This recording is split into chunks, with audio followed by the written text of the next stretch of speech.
Bom, continuando com o verão, né? A gente não está seguindo um livro agora porque muita gente faltando e eu também viajei no meio do caminho. Eu não quero começar o próximo livro tendo que parar muito. Então, nós estamos fazendo estudos avulsos e a gente falou de alguns salmos, depois teve outros assuntos, a oração do Pai Nosso. E hoje nós vamos falar do Salmo 23. Não sei o número na Bíblia de vocês, se é 24 ou 25, se é um depois ou um antes, mas é um dos salmos mais falados, mais memorizados. Eu lembro que eu era muito pequenininha quando eu memorizei esse salmo inteirinho, é pequenininho, são só seis versículos. E junto com João 3,16, né, que é porque Deus amou o mundo de tal maneira que deu seu Filho unigênito para que todo aquele que nele crê não pereça, mas tenha a vida eterna. Este salmo é quase que o segundo mais falado e memorizado pelos cristãos, né? É o salmo de Davi e onde ele coloca a confiança que ele tem no seu Deus, no seu pastor, né? Então a gente vai desmiuçar um pouquinho hoje, mas para a gente voltar lá na história, né? Para a gente saber por que Davi fez esse comparativo com o pastor, a gente tem que lembrar que Davi foi um pastor, né? Antes dele ser o rei, ele era filho de Jessé e o caçula, e ele pastoreava as ovelhas do pai. E naquela época, acho que hoje em dia também, né? O pastoreio de ovelhas era a profissão mais degradada que existia, né? Então, assim, era uma coisa bem simples, pessoas muito pobres eram as que pastoreavam ovelhas. Mas a gente tem que entender que esse pastoreio de ovelhas envolvia muita devoção do pastor. Uma vez o pastor da minha igreja disse que a ovelha é o animal mais burrinho que tem. A gente acha que o burro que é burro, né? Não. A ovelha é mais burrinha do que o burro porque ela não consegue fazer nada sem a direção do pastor. Elas estão sempre seguindo o pastor, elas estão sempre ali. Se o pastor não estiver orientando, elas vão para o caminho errado e viram presa de animais, ou fica agarrada em arbustos, ou cai nas ribanceiras, porque elas não têm senso de direção. Então, elas, né, gente, são meio assim, perdidinhas, assim, alegrinha e ele pastoreava essas ovelhas. Então, durante esse tempo de Davi, e a gente vê, assim, a gente não sabe exatamente as idades, mas a Bíblia fala que Davi era muito jovem quando o profeta Samuel ungiu Davi para ser rei. Então, Davi, bem jovem, já cuidava das ovelhas. E ele contou para o rei Saul que enquanto ele cuidava dessas ovelhas, numa certa ocasião ele teve que matar um urso, ele sozinho, e um leão. Então, os perigos, né, que afrontavam, que açoitavam essas ovelhas, eram muito grandes. E Davi, como pastor, protegia suas ovelhas contra esses perigos. Então, Davi tinha aquela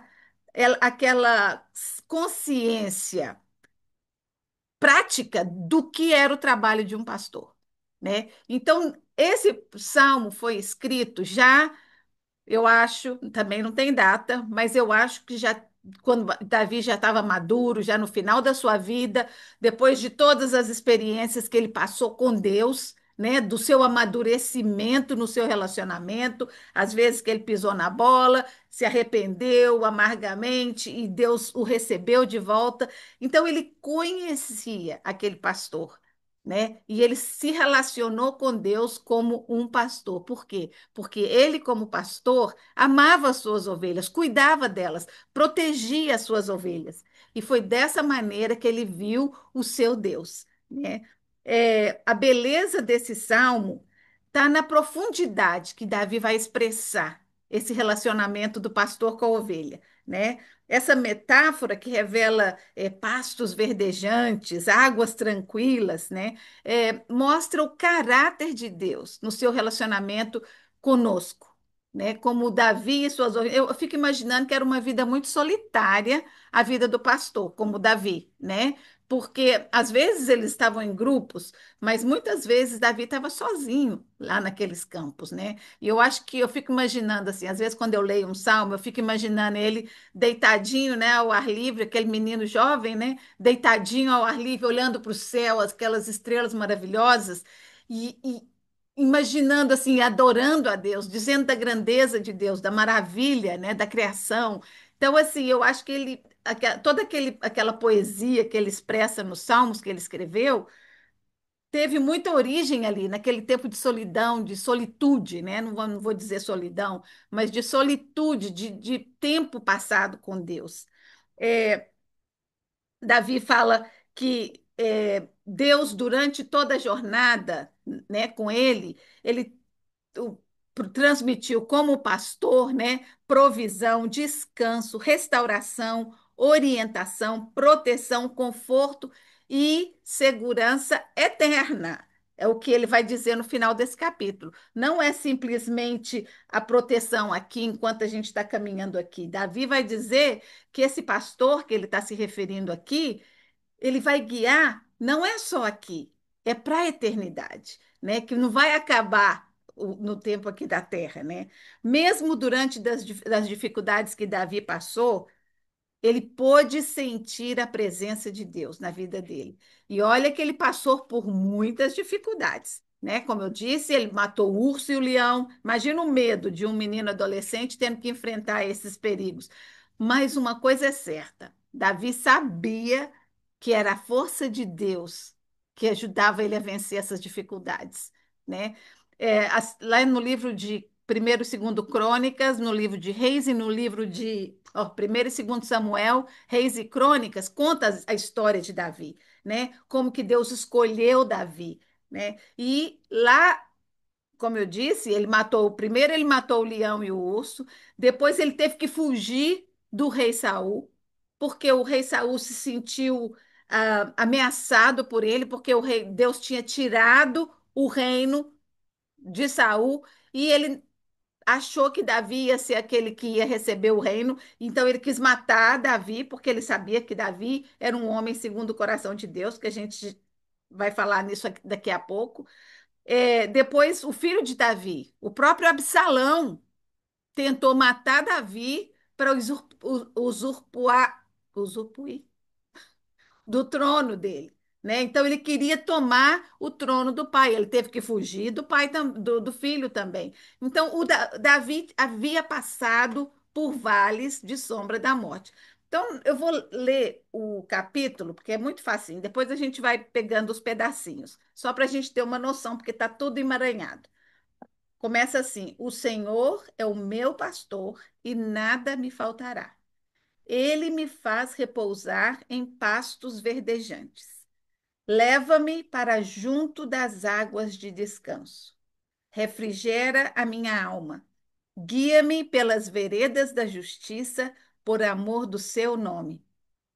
Ainda que eu ande pelo vale da sombra da morte, não temerei mal algum, porque tu estás comigo.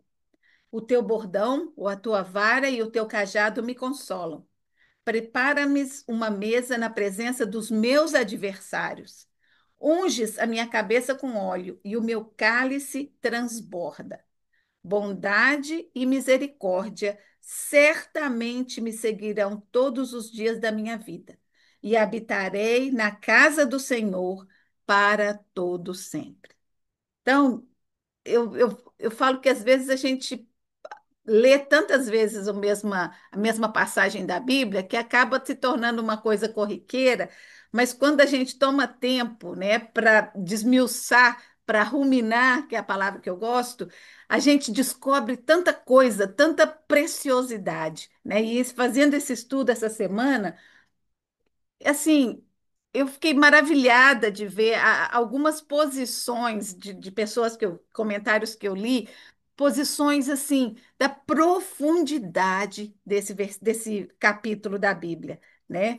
É, ele é usado muitas vezes pessoas para confortar, né? As pessoas quando precisam, alguém está passando por uma coisa difícil, alguém falar o Salmo 23 para a pessoa ficar assim, sentir o alívio, né? E algumas descrições que eu vi nesse salmo que fala assim, olha, por que que as pessoas leem esse salmo? Aos feridos, esse salmo aplica um bálsamo de cura. Aos sem destino, oferece direção e orientação. Aos enlutados, ele oferece presença e conforto. Para aqueles que estão ansiosos e em pânico, oferece descanso e paz. Para os fracos e abatidos, oferece força do alto. Para todas as experiências da vida, esse salmo nos garante que o amor e a fidelidade de Deus são constantes na vida daqueles que querem estar acompanhando esse pastor. Esse salmo mostra que Deus se relaciona conosco como um pastor às suas ovelhas, com sua provisão em todos os tipos de pastagens, a sua presença nos vales sombrios e perigosos, com a sua direção e propósito na nossa jornada, até chegarmos à morada eterna. Como que termina aqui? E habitarei na casa do Senhor para todo sempre. Esse é o nosso destino. Essa é a nossa esperança, esse é o nosso presente, o nosso galardão, né? O nosso bom pastor nos promete provisão, proteção e a promessa de uma vida eterna, de uma vida cheia.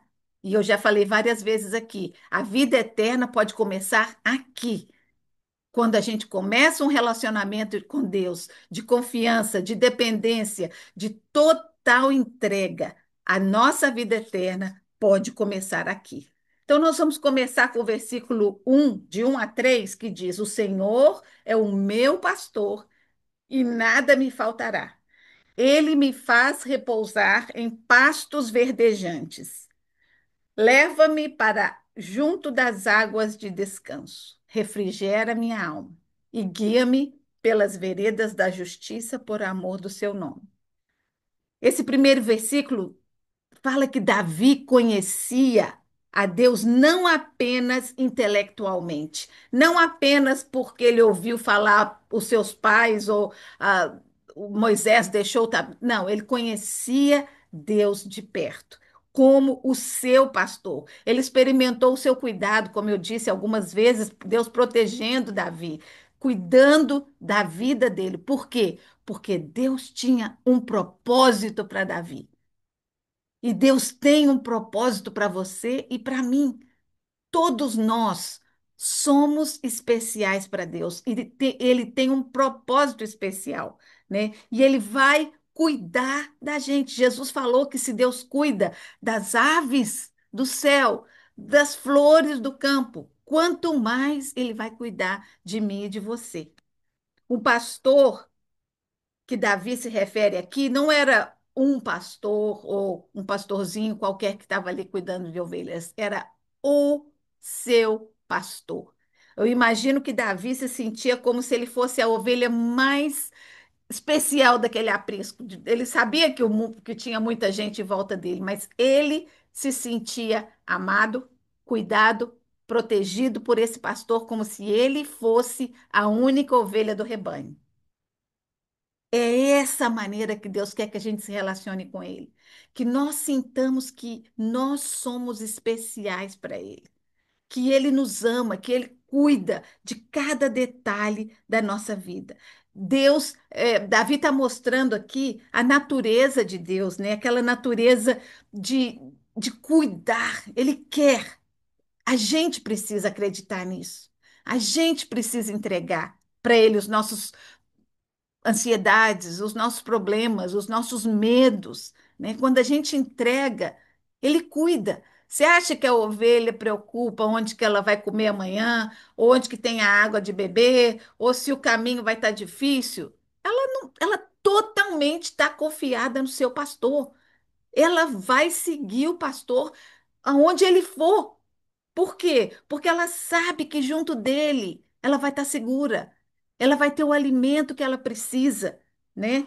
Muitas vezes a gente se julga tão autossuficiente, independente, que é difícil para a gente, né? Deixar que Deus cuide, guie, controle o nosso caminho.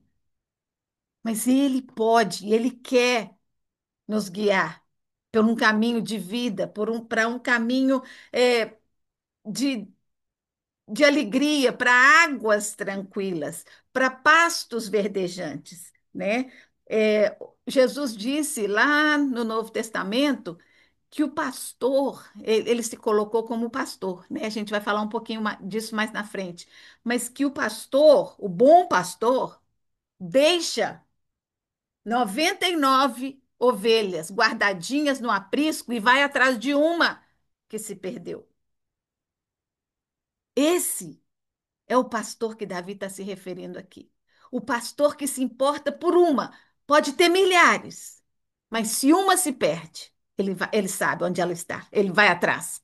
Ele conhece cada uma pelo nome e elas ouvem a sua voz. Elas ouvem a sua voz. Não sei se vocês já viram um vídeo que anda aí pelo YouTube, que tem uns turistas visitando um campo de ovelhas e o cara fala, dá umas duas ou três pessoas para chamar as ovelhas da maneira que o pastor chama. Aí elas pessoas gritam, gritam, a ovelha não vem de jeito nenhum. Quando o pastor começa a falar, só de ouvir a voz dele, ela já levanta a cabecinha, a outra levanta a cabecinha e elas começam a vir todas para perto do pastor. Essa é a diferença da ovelha do aprisco do bom pastor. Ela conhece a voz do seu pastor. Não é qualquer voz que vai desviar essa ovelhinha para lugares de perigo, né? Para vales. Davi disse: O Senhor é o meu pastor. Ele não era apenas aquele que cuidava das coisas, que tirava do perigo. Ele era aquele a quem ele entregava totalmente a sua vida. Ele entregava sem reserva. Deus estava comprometido com Davi e Davi estava comprometido com Deus. Davi foi perfeito? Não. Pisou na bola muito. Pecou feio, né? Se a gente pode dizer isso, porque qualquer pecado é feio, mas Davi fez umas coisas muito erradas. Mas a maneira, nós estudamos aqui nesse verão, a maneira que Davi reconhecia o seu pecado quando Deus o confrontava e ele se arrependia, era sincera, né? A gente sabe que Deus conhece o coração. Por isso que ainda que Davi tivesse cometido erros, Deus conhecia a sinceridade do coração de Davi. E Deus conhece a sinceridade do meu coração e do seu coração. Então, quando a gente é convencido pelo Espírito Santo de algo que a gente fez, né, a gente não vai continuar fazendo aquilo, porque se a gente pediu perdão, se a gente se arrependeu, a gente não volta. A Bíblia diz que a pessoa que volta para fazer as mesmas coisas é como um cachorro que volta ao vômito. A Bíblia às vezes é bem drástica nas maneiras de expressar, né? Mas se você sabe que aquilo é pecado, que aquilo é sujo, que aquilo desagrada a Deus, para que vai voltar lá, né? Então, essa era a diferença de Davi. Uma vez que ele se arrependia, confessava e transformava a sua vida, né? Você acredita que o bom pastor está comprometido com você? Em uma aliança, gente, de fidelidade, de bondade, de amor. A Bíblia, como o versículo que eu falei antes, a Bíblia diz que Deus amou o mundo de tal maneira que deu seu Filho único para nós. Não pode existir maior amor do que esse. Alguém que dá um filho totalmente inocente por um bando de pecadores. Esse é o amor do pastor por nós. Não existe nada mais maravilhoso do que ter a certeza que o Deus Altíssimo, poderoso, soberano, amoroso, fiel, provedor. É não apenas o pastor ou um pastor, ele é o meu pastor, ele é o meu pastor, ele é o seu pastor, ele pode ser o seu pastor que te leva a pastos verdejantes. Né? A gente, às vezes, quando pensa em pasto, né, a gente imagina um lugar aberto, amplo, e os bichos tudo lá solto, comendo a grama verdinha. Israel não era assim, né? Era bem pedregoso, eram rochas, e eram subidas e descidas, e o pastor sabia exatamente onde tinha aqueles montinhos de verde para as ovelhas comerem. Ele sabia o que precisava cada ovelha, e ele guiava as ovelhas aqueles montinhos, né, de verde para que elas comessem. Ele conhecia o caminho. O nosso pastor conhece o caminho que é bom para nós, o caminho que vai nos levar a pastos verdejantes, ao cumprimento dos propósitos que ele tem para nós, né? Esses pastos verdejantes, às vezes, é aquele lugar de restauração, de crescimento espiritual, de reconectar com Deus. É aquele momento em que a gente senta, para mim, aqui está a minha comidinha, o meu pasto verdinho está aqui. Aqui eu vou me alimentar dessa comida espiritual. A gente tem muita comida na geladeira, a gente não precisa de comida de verdade, né? Mas nós precisamos alimentar o nosso espírito. Tem muita gente faminta espiritualmente andando pelo mundo, né? O nosso espírito precisa ser alimentado. Assim como as ovelhas precisavam desses pastos verdes e nutritivos, nós também. Nossas almas necessitam disso, né? Mas a gente precisa buscar na fonte certa. Essa. Hoje eu li uma coisa super interessante que fala: se você quiser escutar a voz de Deus, porque às vezes a gente fala, ah, não, mas eu nunca escutei a voz de Deus. Abre a Bíblia e lê em voz alta.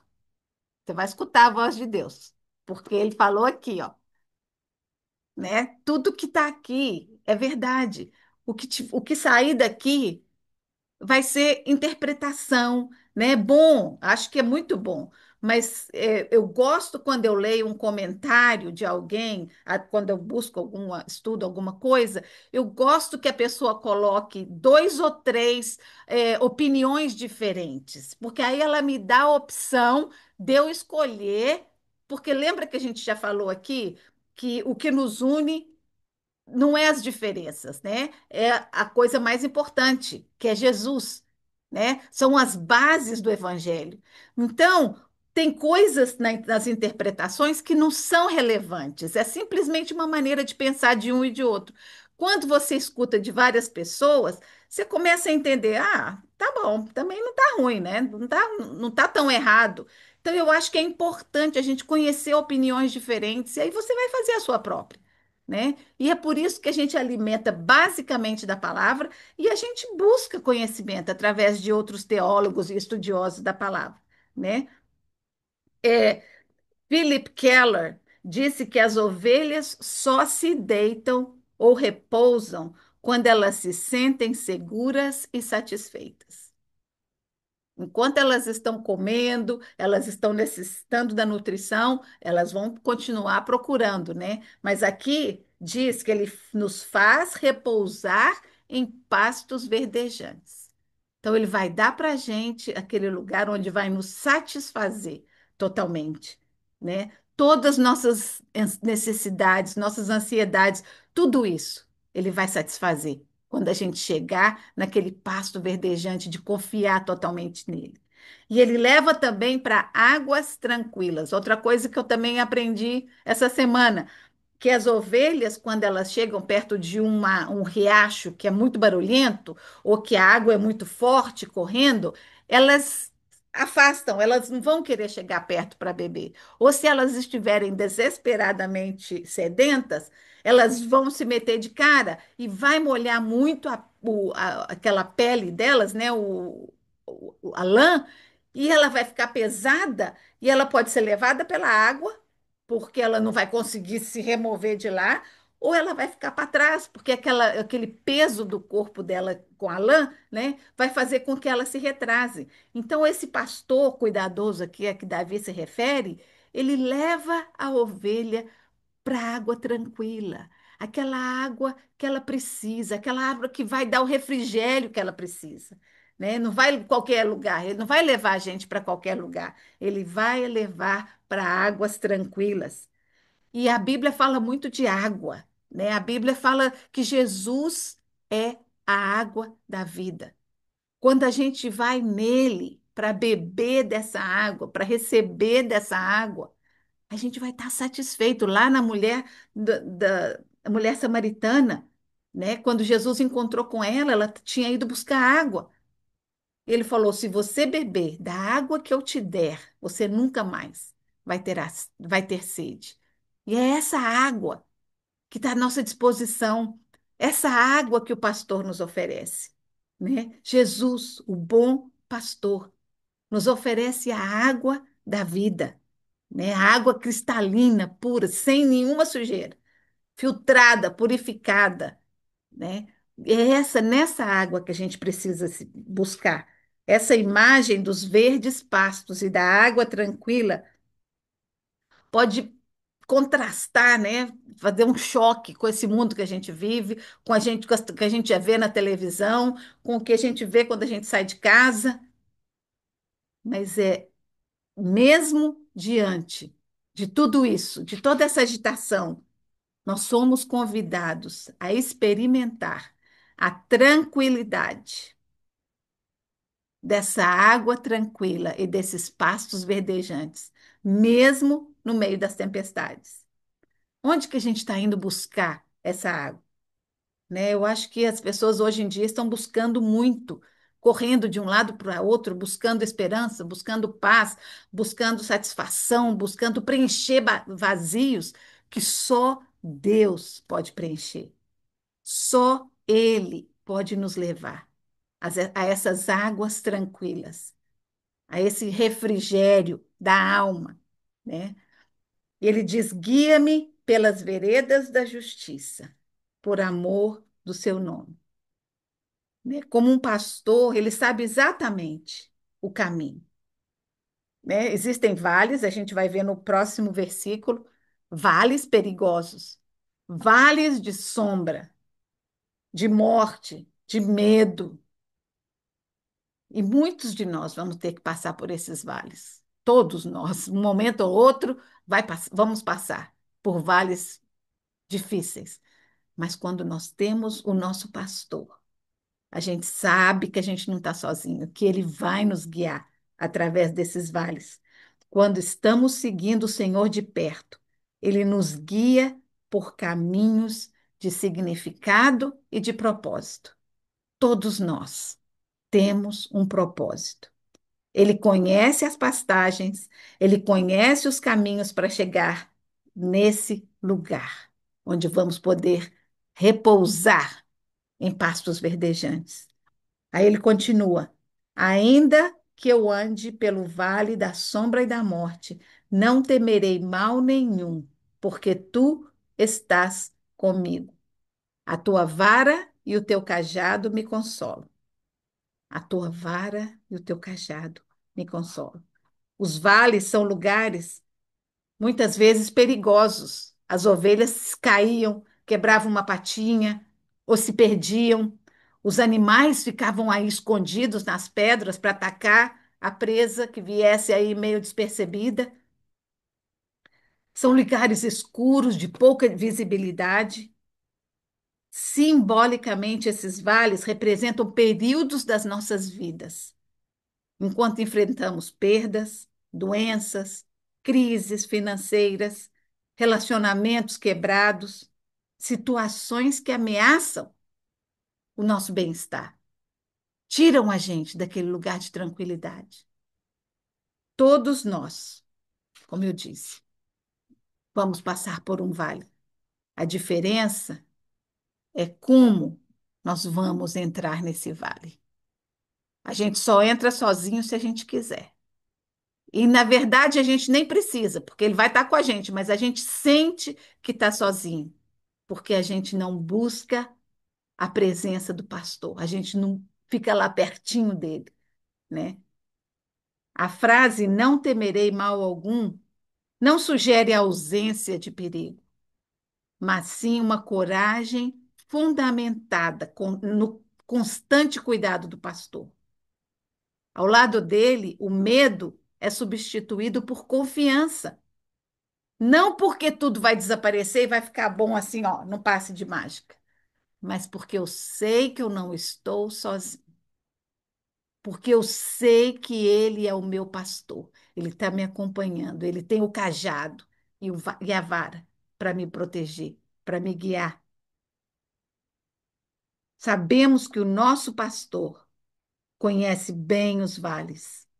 Jesus falou que ele passou por todas as provações que a gente passa. E a gente sabe que é verdade. E a gente sabe que na cruz ele sentiu tudo de mal que possa nos acontecer estava sobre ele, ali naquele momento. Por isso, a Bíblia fala lá em Hebreus que o fato de Jesus ter passado por tudo isso dá a ele o direito de ser o nosso advogado diante de Deus. Cada vez que a gente corre para ele, assustado, com medo, ele fala: Eu passei por isso, meu pai, vamos dar uma ajuda para ela. Eu sei o que que ela está passando. Eu experimentei isso na minha pele, né? A vara e o cajado são a única ferramenta que o pastor tem. Não tem mais nada, não tem uma arma, não tem um estilingue. Hoje em dia deve ser diferente, né? Mas naquela época era a única arma. Era com isso que o pastor protegia os animais contra feras que vinham. Era com isso que ele enganchava, porque o cajado tem um ganchinho assim, né? Se a ovelhinha estava querendo ir para o caminho errado, ele vem para cá, né? Às vezes doía o pescoço da ovelha, trazer ela de volta, a rebelde. E às vezes dói, quando Deus está falando, vem para cá, não é aí que eu quero que você vai, não. E às vezes dói, né? Eu peço a Deus que nos dê entendimento para entender quando é o cuidado dele através da dor, né, para nos trazer para perto dele de volta, porque perto dele a gente vai estar seguro. Perto dele a gente vai superar de verdade o sofrimento. Que linda imagem de como o nosso pastor amorosamente nos puxa, nos traz de volta para pertinho dele. Juntos, a vara e o cajado nos concedem a garantia de sermos simultaneamente amados, protegidos e seguros por Ele. Essa é uma verdadeira sensação de conforto. No vale mais profundo e escuro, há conforto em Sua presença e proteção. À medida que avançamos, às vezes a gente fica paralisado no vale da sombra da morte. Eu ainda não experimentei o vale da sombra da morte. Eu nunca tive doente a ponto de morrer, mas eu conheço gente que já teve. Conheço gente que não voltou, foi, né? Foi curado do outro lado. A gente fala, mas morreu. Gente, uma amiga minha falou, a gente ganhando duas vezes. Se a pessoa é salva, se Deus cura, ganhou. Se Deus levou, ganhou, porque está curada para sempre, né? Quando a gente é curado desse lado, vai ficar doente de novo e vai morrer de novo. Mas quando é do outro lado, a cura está completa, né? Chegou na casa do Senhor, onde a gente vai estar para todo sempre, né? Aí vem a última parte. Preparas-me uma mesa. Tem traduções que dizem: prepara um banquete na presença dos meus adversários. Unges a minha cabeça com óleo e o meu cálice transborda. Bondade e misericórdia me seguirão todos os dias da minha vida, e habitarei na casa do Senhor para todo sempre. Essa jornada de Davi começou em pastos verdejantes, né, no comecinho do capítulo, águas tranquilas, depois ele passou pelo vale escuro, vale da sombra da morte. Aí ele chegou na sala do banquete, na sala da mesa que Deus preparou. Essa mesa que está preparada para todos aqueles que são de Deus, que aceitaram a Jesus como seu Salvador. Nesse versículo, a gente vê a imagem de um anfitrião generoso, preparando um banquete para os seus convidados. O cuidado do pastor a quem Davi se refere vai além da provisão de alimentos e proteção contra o perigo. Ele quer nos oferecer um banquete, um manjar. A gente não tem ideia, gente, do que Deus tem para nos oferecer. A gente fica satisfeito com umas migalhinhas, né, que vão caindo. A gente às vezes, ai, não sei se eu posso pedir isso para Deus. Ele quer que a gente peça. Ele quer que a gente chegue a Ele. Ele é o nosso pai. Qual pai que não quer dar ao filho as coisas boas, né? Ele quer que a gente chegue e desfrute dessa mesa preparada para nós. A mesa preparada na presença dos inimigos demonstra a confiança absoluta que podemos ter na proteção divina, mesmo quando estamos cercados por circunstâncias hostis. O nosso anfitrião celestial nos honra com a sua presença e provisão abundante. Davi, antes dele se tornar rei, gente, ele foi humilhado, ele passou por muita dificuldade, muita perseguição. Ele chegou, eu não sei como que ele continuou crendo que Deus ia fazer dele rei, porque ele ficava escondido, passou anos fugindo de inimigos, fugindo de Saul, anos. Mas ele sabia que o seu pastor ia cumprir o que ele tinha prometido. Ele ia ser o rei de Israel. Davi já era um homem maduro quando escreveu esse salmo. Ele havia experimentado toda sorte de zombaria, humilhação, mas quando ele declarou isso, ele mais uma vez reforçou a confiança no Senhor como aquele que ia fazer justiça para ele. E é esse mesmo Deus que nós servimos, ele vai fazer justiça.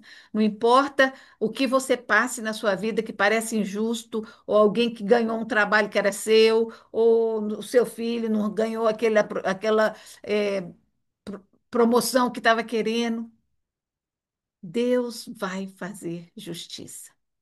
Né? Às vezes eu já ouvi alguém falando, porque as pessoas que maltrataram a gente ou fizeram injustiça vão ver que Deus vai nos valorizar. Não, não é tirar vantagem, não é esfregar na cara do outro, não. Mas é saber que tudo que é terreno vai ficar na terra e quer se manjar essa mesa vai ser posta na eternidade. E é aí que tudo vale a pena, né? Aí ele continua: o meu unges a minha cabeça com óleo. Na Bíblia, o óleo representa cura, representa um lugar de honra, né? Os profetas colocavam óleo na cabeça quando eles iam assumir aquela posição de honra.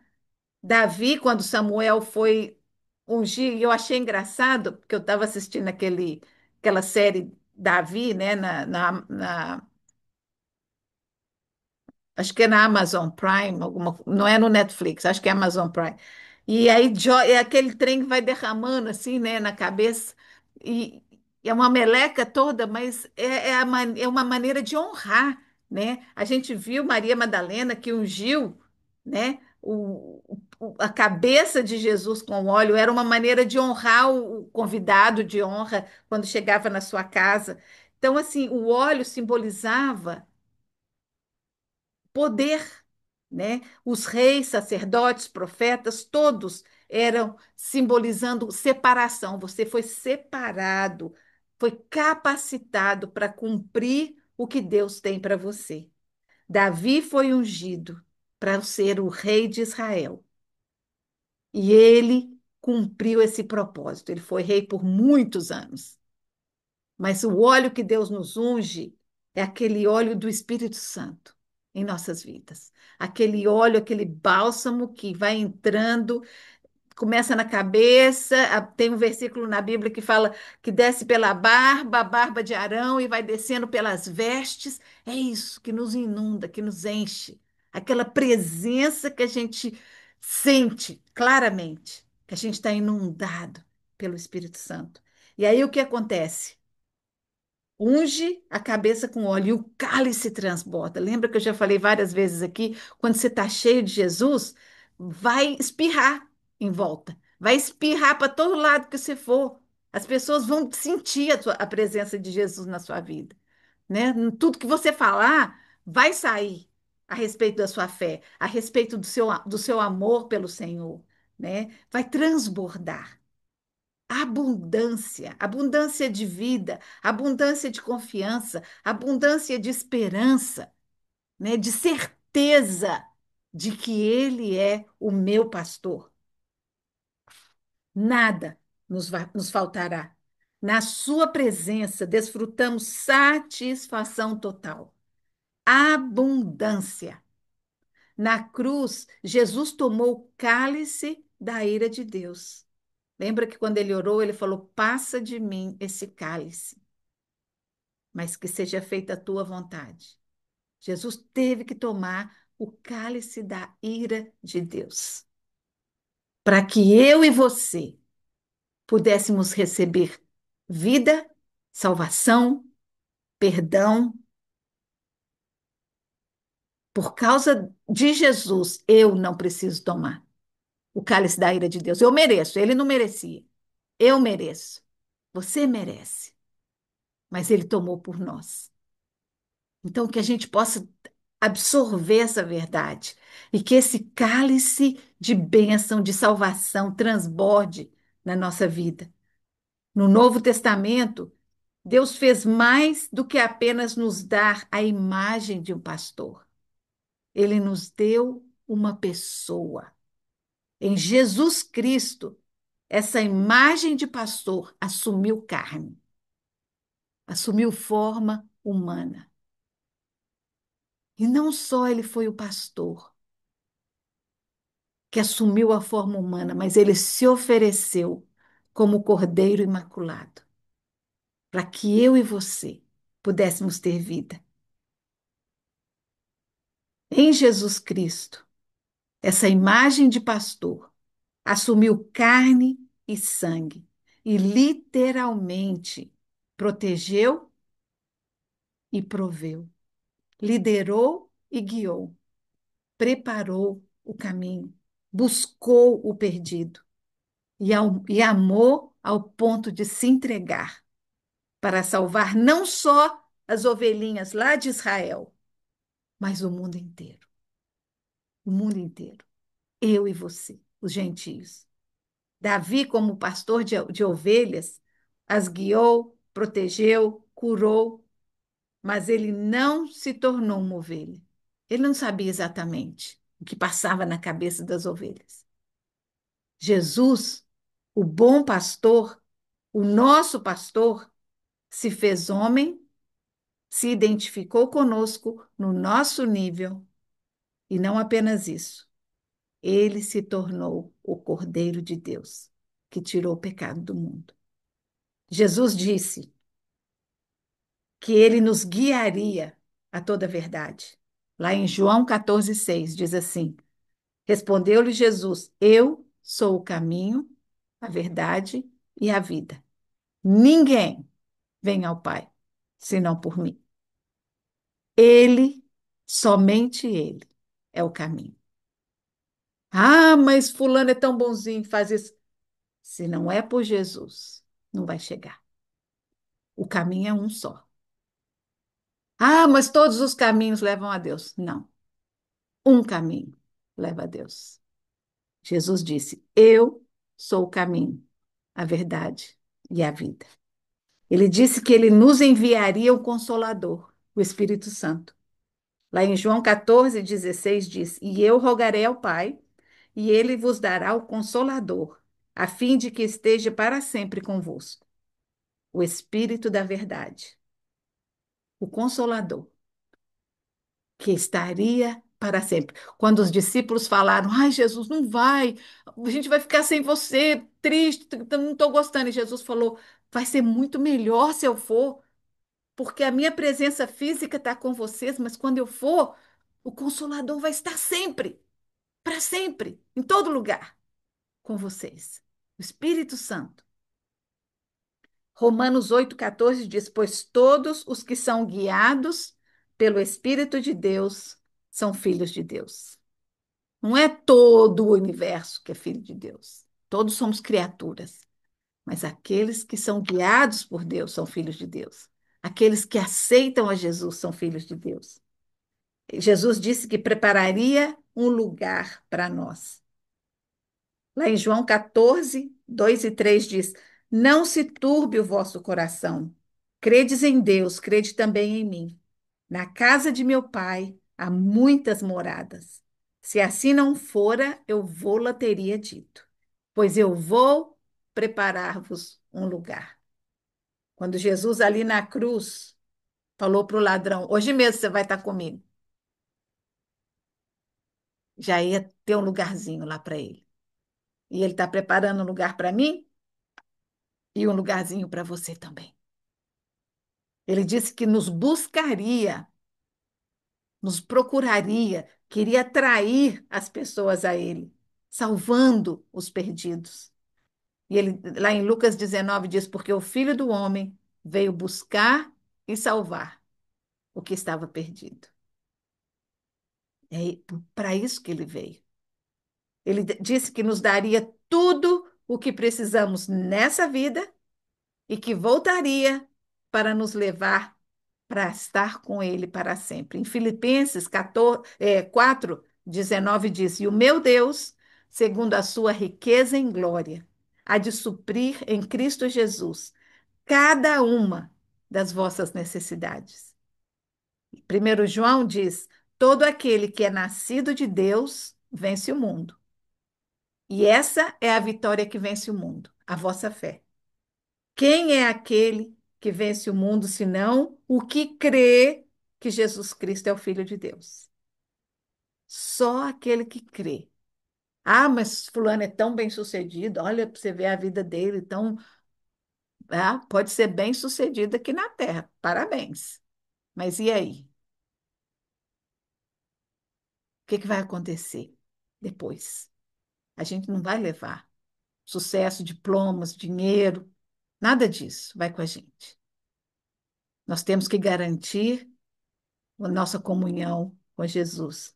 Lá em 1 João 5, 11 e 12 diz: E este é o testemunho: Deus nos deu a vida eterna, e essa vida está no seu Filho. Quem tem o Filho tem a vida.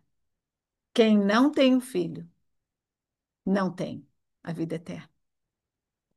Jesus é o nosso bom pastor, e por ele e através dele nós somos cuidados em todos os sentidos, em todas as estações da vida, nas pastagens verdejantes e através dos vales, até quando vamos desfrutar da mesa farta do banquete na eternidade. Bondade e a misericórdia de Deus estão sempre ao nosso lado. Eu escutei uma história ontem de uma amiga me contando que ela ouviu uma senhora que gostava muito de cachorro e ela tinha dois cachorros e ela colocou e onde ela ia os cachorrinhos iam atrás, né? Tava sempre os dois cachorrinhos atrás. E ela um dia teve esse insight, né? Ela falou assim: é assim que as ovelhas estão com o pastor. E é assim que a bondade e a misericórdia de Deus me seguem. Elas estão atrás de mim o tempo todo. Agora eu posso ignorar e ficar apavorada diante de tudo que me acontece, ou eu posso dar atenção, fazer carinho, aceitar, abraçar, porque a bondade e a misericórdia de Deus estão ali, disponíveis para nós, o tempo todo. Lá em Lamentações diz: as misericórdias do Senhor são a causa de não sermos consumidos, porque as suas misericórdias não têm fim, se renovam a cada manhã. Grande é a tua fidelidade. Como ovelhas, todos nós nos desviamos.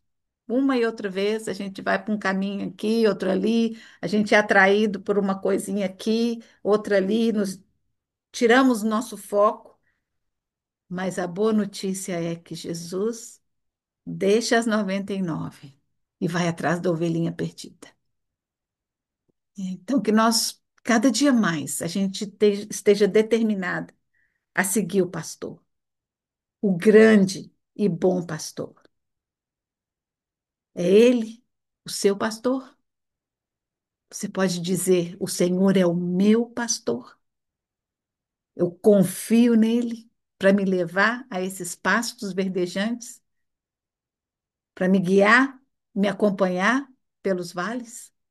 Este é o nosso pastor. Que Deus abençoe vocês.